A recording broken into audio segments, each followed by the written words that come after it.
당신은 존경받는 어른입니까? 비하하고 싶은 꼰대입니까? 여러분께 아픈 질문을 하나 던지겠습니다. 혹시 가족 모임이나 회식 자리에서 당신이 입을 열 때마다 주변 공기가 차갑게 식는 것을 느낀 적 없으십니까? 손주들이나 젊은 부하 직원들이 당신의 눈을 피하고 슬금슬금 자리를 피하려 하지는 않습니까? 우리는 나이가 들면 저절로 지혜가 쌓이고 젊은 사람들이 우리를 존경해 줄 것이라 착각합니다. 하지만 쇼펜하우어는 냉혹하게 말합니다. 나이를 먹는다고 현자가 되는 것이 아니다. 대부분은 그저 늙은 바보가 될 뿐이다. 늙어서 가장 비참한 것은 돈이 없는 것이 아니라 어딜 가나 환영받지 못하는 존재가 되는 것입니다. 내가 입을 열면 사람들이 아, 또 시작이네라며 속으로 혀를 차는 상황. 생각만 해도 얼굴이 화끈거리지 않습니까? 우리는 젊은이들에게 무언가 가르쳐주고 싶어서 그들이 실패하지 않기를 바라는 좋은 마음으로 조언을 합니다. 하지만 그 좋은 마음이 상대방에게는 숨막히는 잔소리이자 꼰대 지지될 뿐입니다. 오늘 쇼펜하우어의 통찰을 빌려 나이 들수록 입은 닫고 지갑은 열어야 하는 진짜 이유. 그리고 죽을 때까지 품위를 잃지 않고 존경받는 어른으로 남는 3가지 말하기 비법을 전해드립니다. 이 영상을 끝까지 보신다면 다가오는 명절이나 모임에서 여러분은 말이 많은 노인이 아니라 지혜로운 어른으로 대접받게 될 것입니다. 하나, 과거의 영광을 팔지 마라. 왕년에 나는 죽었다. 쇼펜하우어는 인간의 가장 어리석은 감정 중 하나로 허영심을 꼽았습니다. 남의 존경을 받으려고 애쓰는 것은 자신이 얼마나 결핍된 존재인지를 드러내는 증거일 뿐이다. 나이 든 사람들이 가장 저지르기 쉬운 실수가 바로 내가 왕년에는 말이야 라며 과거의 무용담을 늘어놓는 것입니다. 내가 젊었을 때는 맨손으로 집을 샀어. 내가 임원이었을 때는 밤을 새워서 일했어. 냉정하게 말씀드리겠습니다. 아무도 궁금해하지 않습니다. 지금 당신 앞에 있는 젊은 세대는 당신이 살았던 시대와 전혀 다른 세상, 훨씬 더 가혹하고 복잡한 세상에서 살고 있습니다. 당신의 성공 방식은 이미 유통기한이 지난 낡은 지도일 뿐입니다. 과거의 직함, 과거의 영광에 매달리는 사람만큼 초라해 보이는 것은 없습니다. 그것은 지금의 나는 아무것도 아니다 라고 고백하는 것과 같습니다. 쇼펜하우어는 말합니다. 현재를 즐겨라. 과거는 이미 죽은 시간이고 미래는 아직 오지 않은 시간이다. 왕년에 잘 나갔던 당신은 이미 죽었습니다.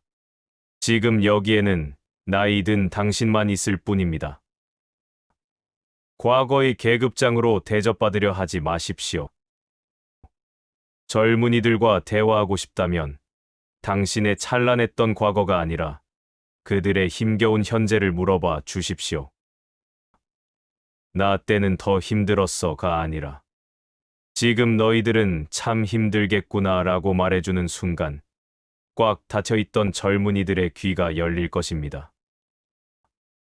존경은 당신이 뺏어오는 것이 아니라 당신이 내려놓을 때 저절로 따라오는 것입니다. 둘, 가르치려 들지 마라. 조언은 치명적인 오만이다. 두 번째로 버려야 할 것은 내가 너보다 많이 아니깐 가르쳐 주겠다는 오만함입니다. 지적인 사람은 대화에서 자신의 지성을 자랑하지 않는다. 오히려 상대방의 어리석음을 조용히 관조할 뿐이다. 나이가 들면 남의 인생에 자꾸 훈수를 두고 싶어집니다. 자식의 육아 방식이 마음에 안 들고 며느리의 살림살이가 거슬리고 부하 직원의 일 처리가 답답해 보입니다. 그래서 참지 못하고 한마디 합니다. 다 너 잘 되라고 하는 소리야. 하지만 쇼펜하우어의 관점에서 볼 때 요청하지 않은 조언은 폭력이자 공격입니다. 상대방은 당신의 말을 지혜로 받아들이는 것이 아니라 나를 무시하는 간섭으로 받아들입니다. 기억하십시오. 인간은 남의 말을 듣고 배우는 존재가 아니라 스스로 머리가 깨져가며 배우는 존재입니다. 당신이 아무리 좋은 길을 알려줘도 그들은 직접 가시밭길을 걸어봐야 깨닫습니다. 그것이 인생입니다. 자식이 실패할까봐, 후배가 넘어질까봐 미리 앞길을 쓸어주려 하지 마십시오. 그들의 실패할 권리를 뺏지 마십시오. 당신이 겪었던 시행착오가 당신을 만들었듯 그들도 스스로 넘어지고 일어서야 어른이 됩니다. 입이 근질거려도 꾹 참으십시오. 혀를 깨물고 침묵하십시오. 그리고 그들이 먼저 와서 어르신, 이럴 땐 어떻게 해야 할까요? 라고 물을 때까지 기다리십시오. 그때 짧고 굵게 딱 한마디만 해주십시오. 물어보지 않은 것에 대해 말하는 것은 늙은이의 주책일 뿐입니다. 침묵은 당신을 신비롭고 위험 있는 어른으로 만들어주는 가장 강력한 무기입니다. 셋, 대접받으려 하지 마라. 섭섭함은 노화의 증거다. 마지막으로, 존경받는 어른이 되기 위해 반드시 버려야 할 마음은 대접받고 싶은 마음, 즉 섭섭함입니다. 타인의 평가에 예민한 사람은 노예와 같다. 진정한 자유인은 남이 나를 어떻게 대하든 상관하지 않는다. 나이 들면 아이가 된다는 말이 있습니다. 자식이 명절에 늦게 오면 섭섭하고 밥상에 맛있는 반찬이 내 앞에 없으면 서운하고 버스에서 자리를 양보 안 해주면 화가 납니다. 내가 니들을 어떻게 키웠는데, 내가 나이가 몇인데 감히. 이런 생각이 드는 순간 당신은 존경받는 어른에서 부담스러운 노인으로 전락합니다. 젊은 세대는 당신을 모실 의무가 없습니다. 냉정하게 말해서 그들은 자기 앞가림하기도 버거운 세대입니다. 그들에게 효도를 강요하고 공경을 강요하는 것은 구걸과 다를 바 없습니다. 대접받기를 포기하면 마음이 편해집니다. 그리고 놀라운 일이 벌어집니다. 당신이 대접받기를 포기하고 독립적인 모습을 보일 때 오히려 사람들은 당신을 더 챙기기 시작합니다. 오지 마라. 나 혼자도 잘 지낸다.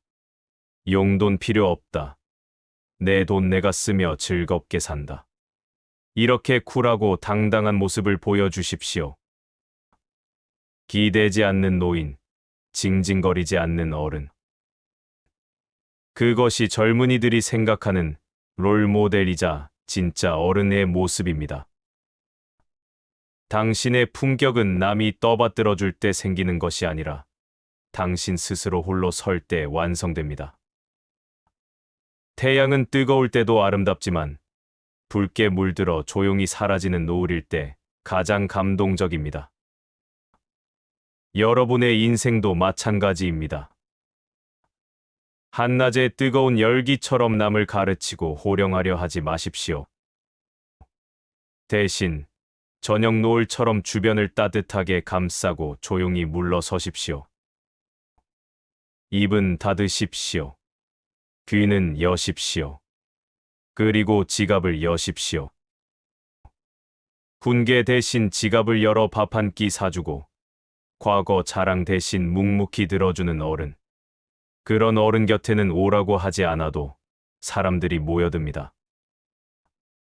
오늘부터 혀를 다스리는 연습을 해보십시오. 그 침묵 속에 당신의 진정한 위험이 깃들 것입니다. 쇼펜하우어의 뼈 때리는 조언은 계속됩니다. 품격 있는 노후를 꿈꾸시는 분들은 구독과 알림 설정 부탁드립니다. 감사합니다.